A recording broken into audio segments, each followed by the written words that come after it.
Hello and welcome to another video from My Random Hobbies, and today we're going to be putting together some flat pack furniture from IKEA. Most flat pack furniture is sort of done in similar ways, fairly standard, but it does take time, it takes a bit of effort and sort of reading the instructions carefully.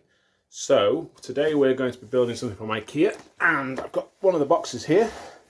This is box 1, as you can see here, of 2, and it is the Malm unit, which is a tall sort of drawer unit, thin drawer unit, very heavy.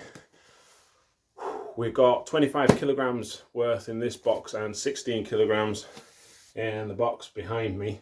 I know that the first box is purely the cabinet itself, and then the second box are the drawers that go into the cabinet.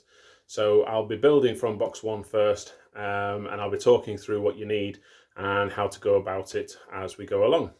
So hope you enjoy.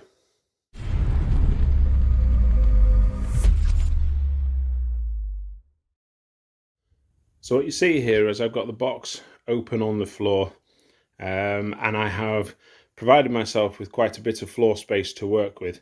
You really do need more than you think, because you've got to unpack the entire box and then sort of lay it all out so you know which piece is which and what you're using next.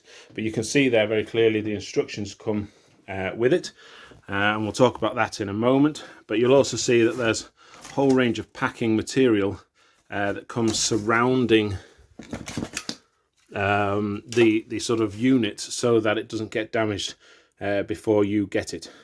So we're going to look at the instruction book.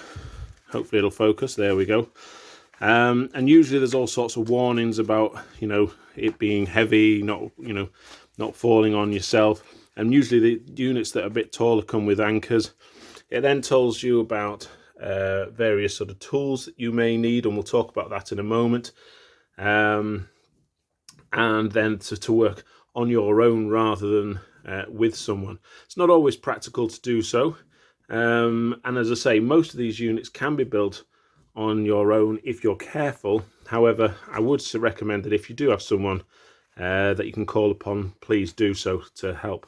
And then usually there's a parts list as well, things that you're expected within there. And I know again that this box here contains all of the loose parts, so you'll need to count those. And generally speaking, they don't bother anymore with spares, or very, very few spares, if at all. Okay, so I'm going to unpack this and then we'll go through the next bit. So here it is with all of the parts laid out on the floor ready to build. So you can see you do need quite a lot of floor space. You could of course stack them all up to the side and collect them, but it's easier, I find, to be able to see what you're working with if you've got them all there and available to you, because sometimes the instructions, you need to look carefully at the pieces before you start putting them together. Okay, so I'm about to start building, and I thought I need to talk about the tools that you will need. It used to be quite a few years ago that when you got a piece of flat pack furniture, often they would supply maybe an Allen key or something like that to help you build what you were going to do. But of course, nowadays with cost saving here, there and everywhere, that just doesn't happen anymore. So you're probably going to need some very basic tools. It used to also be that they would provide quite a lot of spares, just in case there were some missing pieces. And again, very, very rarely now do you find anything other than maybe an extra nail or an extra screw or something. They tend to be pretty frugal on what they're supplying you, and what you get is what you need. So there are certain things that you'll get, like the dowels and little sort of shelf pegs that don't require really anything other than push fitting. You may occasionally need to tap a dowel in, so a hammer is definitely needed, and you will need the hammer for things like the back panels where they will use nails, small tacking nails. So a hammer is something that you're going to probably need when you're putting together a piece of furniture like this. Okay. Something that you may also need is an Allen key. Now, a lot of furniture that I've used in the past has used these. In this particular case, we don't need one, but Allen keys are always a useful set, something to have, a tool to have, and a set like this with various different size Allen keys is a good thing to sort of have in your basic toolkit, because it's surprising how many things use an Allen key. This one also requires a number of different screwdrivers. First one is what we call a Phillips screwdriver, so you can see it's got a star head. Now I have one on my Leatherman here. I also have loads of other Phillips screwdrivers in my garage. The other one that you tend to find, and you will need for this one, is a sort of flat headed screwdriver. Again, I've got loads in the garage, but in this particular case I'm just going to use the one on my Leatherman here, multi-tool. I also have a electric drill slash screwdriver, and again it's got a Phillips head on it, and it's also got a flat head on it. Now I would give a word of warning for this, that when you're using something like this, you want to set it on a low torque setting so that you don't put things in too quickly and damage the holes or damage the cabinet itself. So a word of caution when you're using one of these, but in terms of putting in lots of screws and things, it does save an awful lot of effort and time. But again, it comes with different sizes of heads, and so you've got to pick the right one for the right size screw. So on this particular project, we've got different sized screws which will require different size screwdrivers. So make sure you have all the right tools before you start, because what you don't want to do is make a start and then realize partway through you can't finish because you haven't got the right tools. So I'm going to make a start. Okay, so I'm starting with my instructions, and as you can see on the instructions, they have told me which fitting to use and where to place them. And what I like to do is I like to place and orientate my pieces so that they match what I'm looking at on a piece of paper. So you'll see the two larger holes there at the top, what I'm calling the top, and again when you look on the diagram, if it focuses, you'll see the two larger holes on the diagram there. And so what I've done is I've set out my screws, the things I need, the fixings I need at each location, ready to put in. And what I'm going to use in this particular case is my electric screwdriver, and I'm simply going to blast each one in. So I'm just going to show you one of those going in now. So I'm just going to very loosely with my fingers place that in the hole. I'm going to get my screwdriver, line it up, and then screw it down. And I'm going carefully not to go too fast and use too much torque to break the fitting. But you'll see it's gone in no problem. It's nice and upright, ready for our next stage. So I'm going to finish off all of these other ones and then we'll go again. So the next step is to place these uprights onto those pegs like that. And you'll note that there are 1, 2, 3, 4, 5 with the sort of brown bit, and just one that is plain white. And when you look at the instructions, very clearly tells you that on this one, instruction 2, you want just the one that is different to all the others and not the one that looks like the 5, because the 5 are going to be used in instruction 3. Okay, and you'll note there you have to place a dowel. There are 2 holes, one for dowel and one for the screw that we've already placed there. So I'm going to just place a dowel in very quickly. Just push it in. I didn't need a hammer. And then I'm going to place that over the top and push it down. Now this is where this fitting, I can just get it to focus. This fitting matches with this little screw here. And what you do is you place that in, push that in, and you'll see, or you'll have noticed that it's got a hook fixture.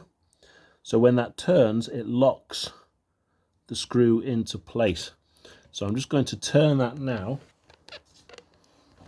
and I'm going to use my multi-purpose tool with a screwdriver on, and I'm simply going to turn it round till it stops, no pressure, and that is locked in place.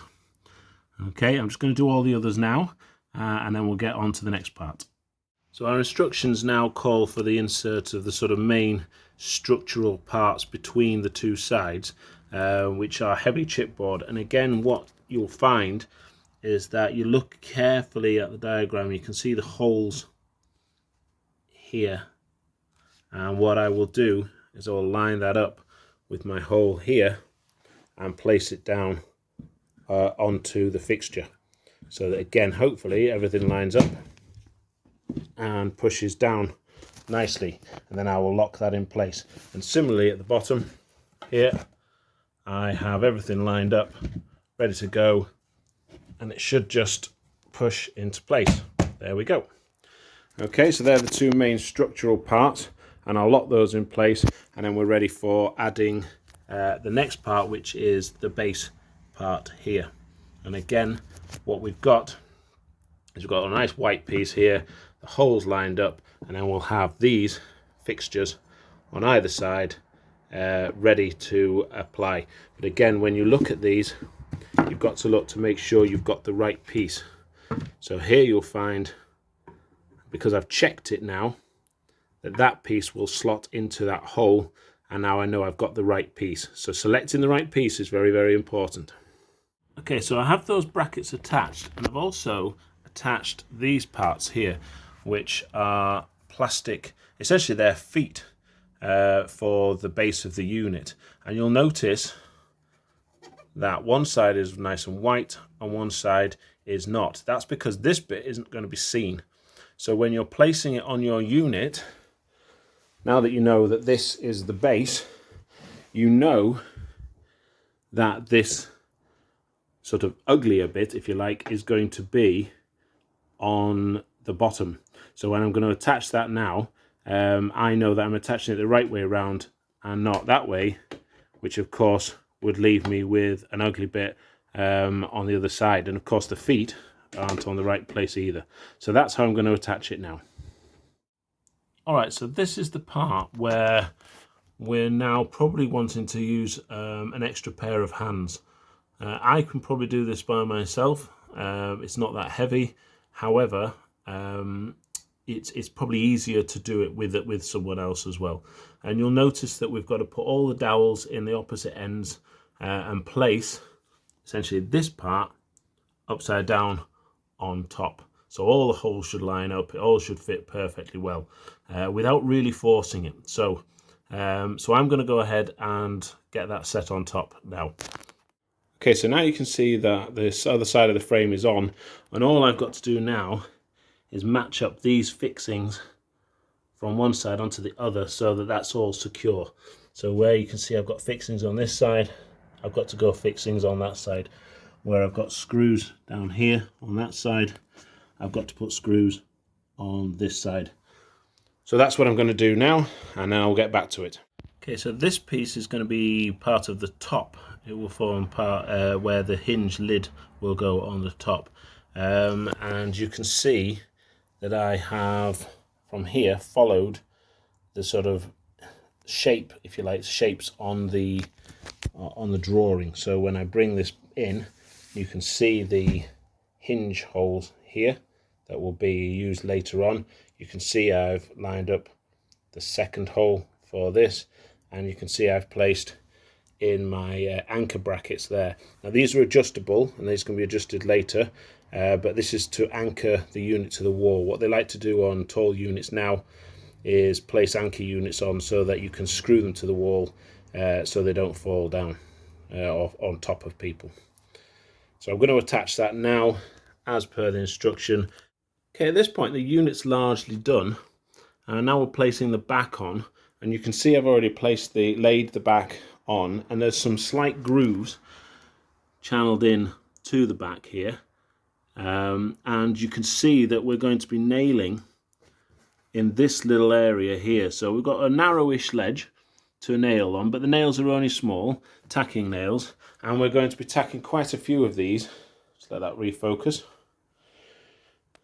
tacking quite a few of these all the way along its length, and of course across the very top there as well, to prevent the back from coming off during use. Alright, so I appreciate that using a hammer can be a fairly basic technique, but not everyone has done it before. So I'm just going to very quickly show you. You've got the little nail, and it is little, and you're going to place it hopefully so that it's about halfway in the space that you know you've got to hammer. Then with the hammer itself, you're going to hold the hammer towards the end. That's where you're going to get the best sort of action. You don't want to be holding it up here at all. So you want to be holding it there, and you're going to be holding the nail in between two fingers and just gently give it a starting tap to hold it in place. Now at this point, depending on your fingers, you may want to completely remove them out of the way, or maybe hold them in a little bit longer, but you just got to be careful when you're tapping in not to slip, because it does hurt. Surprisingly how much it hurts really when you get it on your fingers. So I've now got it in place. I'm holding the wood nice and firm, and I'm just going to tap nice and straight down onto my nail in a nice straight action.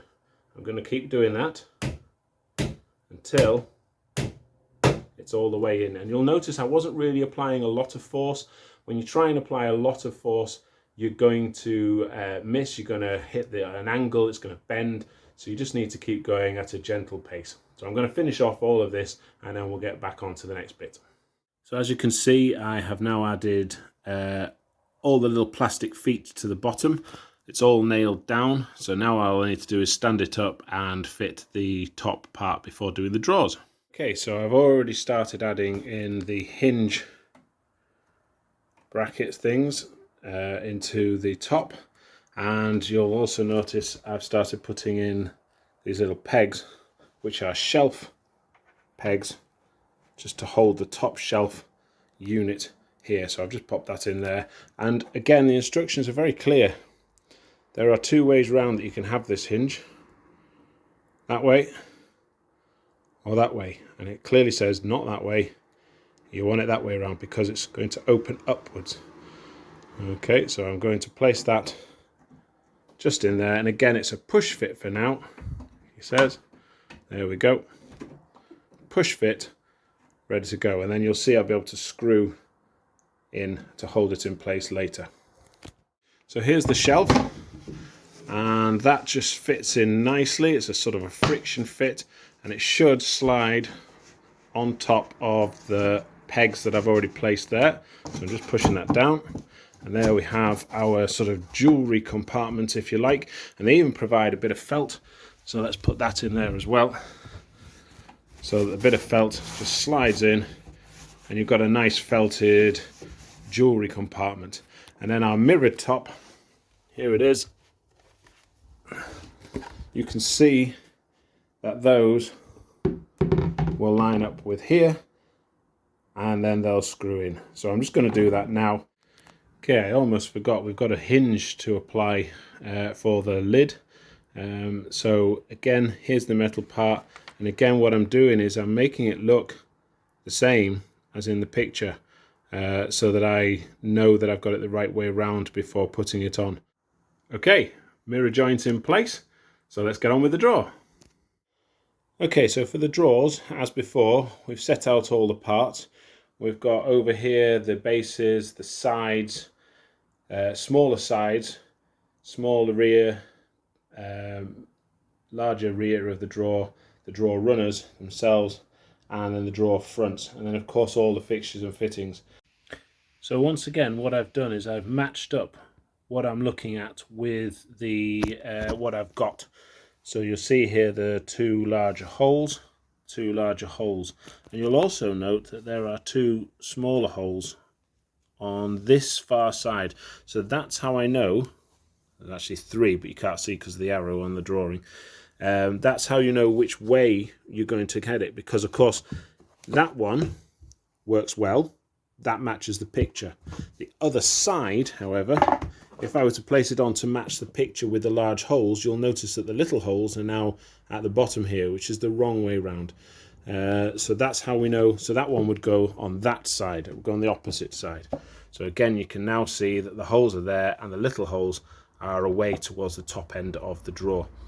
So I'm just going to place those on and tighten those down as instructed, just as we've done before. So I now have the drawer sides on, and now we're going to put the base of the drawer into the slot at the top there, at the bottom of the drawer there. So now you can see the base has two sides. Clearly we're going to be wanting to see the nicer side. So the inside of the drawer is going to be this sort of lovely greyish colour, I guess they've done there. And you'll notice that it just sits there and wobbles free. So we need to place the back on as well. Now the back of the drawer again comes with a slot, so you know which way round it's going.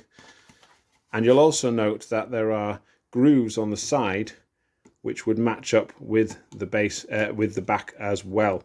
So we're going to place the slot, the groove in first, and then place it into the sides, because there's a little bit of give on the sides until we've got it all in place. So I'm just going to do that now off camera. So we've got the base in and the back of the drawer in, and the base sort of freely moves as it stands. And then these holes here are to peg the sides to the back of the drawer. So we're going to put those in, and they literally bash in with a hammer. So, you know, there's no rocket science. Again, it's difficult to hold it together initially, but once you've got the first one in on each side, the others go in nicely. So I'm just going to bash those in so that the drawer is nearly ready for completion. Now you will note on the drawers there is a little funny hole. Well, I don't know why they've got those here, because they basically give you these little caps, plastic push cap things, and you simply push them in just to hide the hole. But now we're ready. You can see that the sort of base of the drawer is still moving freely, because we're going to add the rails down the side here, and that's going to hold the base of the drawer in place. So again, with the rail, this gets screwed on, but you'll notice that there is a wheel that sort of runs along the runners that are inside the drawer here, inside the unit. And they are placed, the wheel is placed towards the back of the drawer, that being the front, and that's at the back. So when you come to place these on, clearly that wheel is now at the front of the drawer, so that's in the wrong place, and also the screw holes don't match.